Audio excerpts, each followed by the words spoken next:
and I simply remove the telephone jack and plug it into this box here, the modem. I then take another wire from the modem and plug it in where the telephone was. I can then switch on the modem. It's now telling me to phone up the main press cell computer. So it's a very simple connection to make. Extremely simple. I'm now waiting for the computer to answer me. And things are starting to happen. Things are starting to happen. Why did you buy a computer? Well, I was very interested in the new technology and didn't want to be left behind. I don't think it's only for the youngsters at school now. I think us older ones will have to learn a lot about it. What is internet anyway? Internet is that massive computer network, the one that's becoming really big now. What do you mean? That's big. How does one? What do you write to it like mail? No, a lot of people use it and communicate. I guess they can communicate with NBC writers and producers. Allison, can you explain what internet is? The world is in financial disarray. Currencies failing, economies in wild flux, jobs being lost. But what if you could build an entirely new economy, one specifically designed for the digital realm? Well, that is the dream behind Bitcoin. Bitcoin, for those of you who don't know, is an electronic online currency that was created in 2009. It was made by someone who did it under the pseudonym Satoshi Nakamoto. Like any economy, you don't want too much too fast because then the value of your currency drops, or so slow that your economy grounds to a halt. It's designed to be a self-stabilising economy. Whether it actually is that way though, well, that is a little bit more complicated. Because some people have said, hey, Bitcoin is the answer to those problems. Are you a believer? Well, Bitcoin is exciting because it shows how cheap it can be. Bitcoin is better than currency in that you don't have to be physically in the same place, and of course for large transactions currency can get pretty inconvenient. And what is Bitcoin? Bitcoin is a currency on the internet.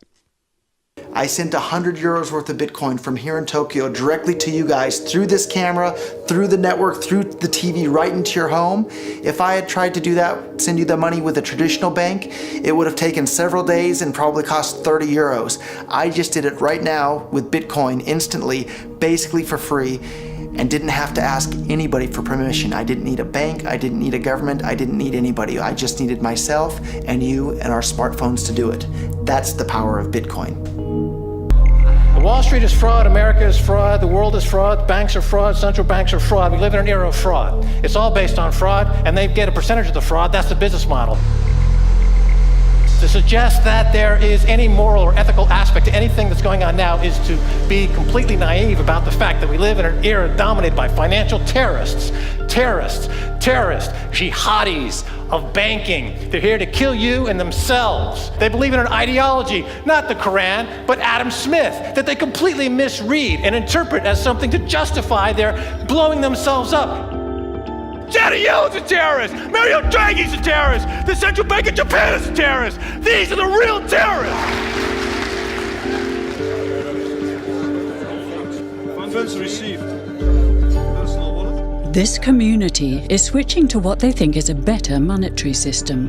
A system in which banks are no longer needed because payments could be made directly from one person to another. Bitcoin is fundamentally different because in Bitcoin, you don't owe anyone anything and no one owes you anything. It is not a system based on debt. It is a system based on ownership. And no one can censor it, no one can seize it, no one can freeze it. It's November the 2nd, 2008, just 6 weeks after the Lehman Brothers collapse. And all over the world, there are panicked debates about how to save the banks. Then, on a little visited web forum for cryptographers, a document appears in which a completely new monetary system is proposed. The visionary author calls himself Satoshi Nakamoto. These were the darkest days of the financial crisis. So that to me suggests a very clever mind that saw an opportunity, the perfect opportunity to introduce a new radical technology and a new radical approach to money and finance at just the right moment when people would be very open to making this big shift that's required to adopt a new currency. What's exciting for me is like a global economy. Right now we say we have a global economy, but I can't take $1 and give it to you in the Netherlands and then you know what to do with it, right? You would have to go and change it to your native currency. And when you kind of eliminate that step, and I can just send you one form of payment and you can send me a product in a matter of seconds, that starts to change things from a global perspective. How could this digital coin invented by this Satoshi Nakamoto become hundreds of times more valuable than the dollar? And why do enthusiasts like Roger Fear want the world to switch to bitcoins? I'm giving every single person here 1,000 yen worth of bitcoins, which is like $8 and something cents. Back in the early days, you know, I'd get phone calls from my buddies. Oh, hey man, I lost 10,000 bitcoins because my computer blew up, right? Back then, one bitcoin was less than a penny, right? So nobody cared. They lost $10. I don't care, right? And now 10,000 bitcoins, that's $5 million. That's a big deal, right? Bitcoin is a decentralised electronic cash system that uses peer-to-peer networking along with digital signatures and cryptographics to generate currency. Now, with traditional money, think dollars, the euro, pesos, you've got a central bank, like the Federal Reserve. They issue the currency and they print more or less cash as needed, but not with Bitcoin. It looked very different to me. I mean, as soon as I heard the word decentralized and the fact there was a network powering this currency rather than a central issuer, that immediately captured my interest as something quite different based on what little I knew about alternative currencies at that time. The government couldn't come in and shut down a server and end Bitcoin. It would have to shut down the entire internet or turn off the electricity grid to stop Bitcoin. And so that was really attractive. So gold is kind of hard to divide. Bitcoin divides down to 8 decimal points instantly, super easily. Gold is really, really difficult to transport. If I want to transport gold from here to Moscow, it'll cost a bunch of money to do that, and it's dangerous, and you have to have armed guards and who knows what.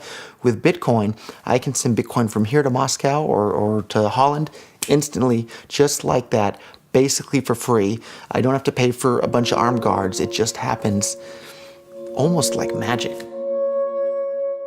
If you ever ask somebody why they think gold's valuable, they can't ever really tell you. They always give you these like weird stories around, oh, it's like a precious metal, isn't it? It's pretty.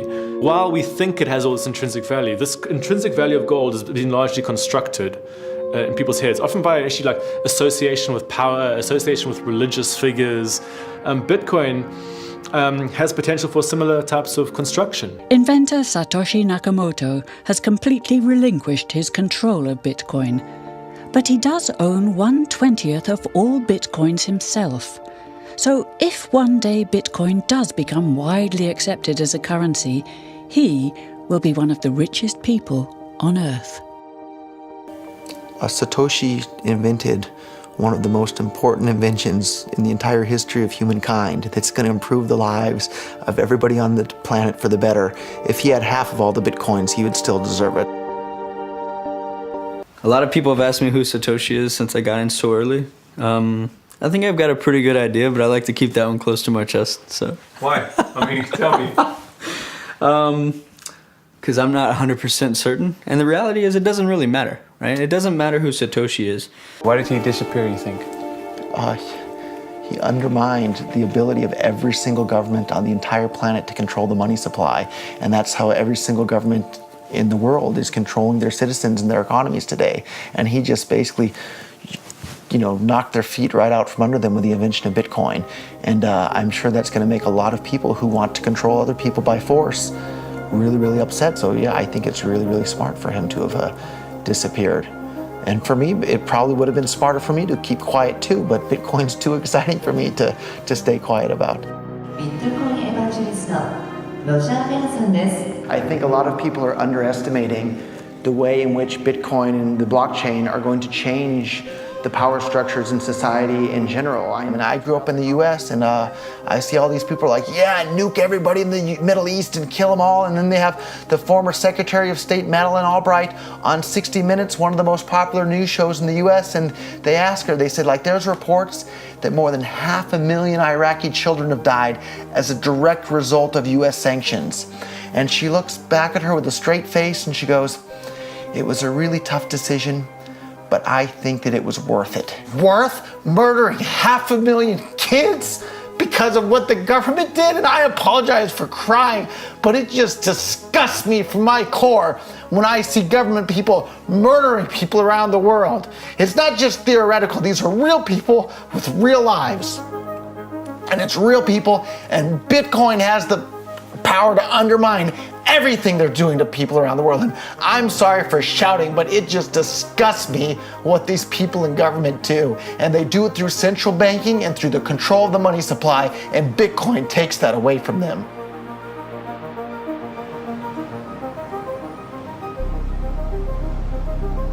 You can buy Bitcoin at the Shell station.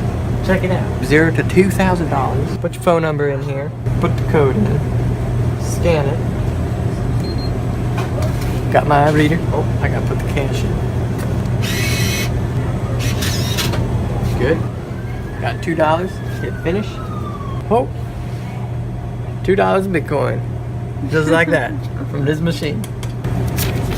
I just turned cash into digital currency.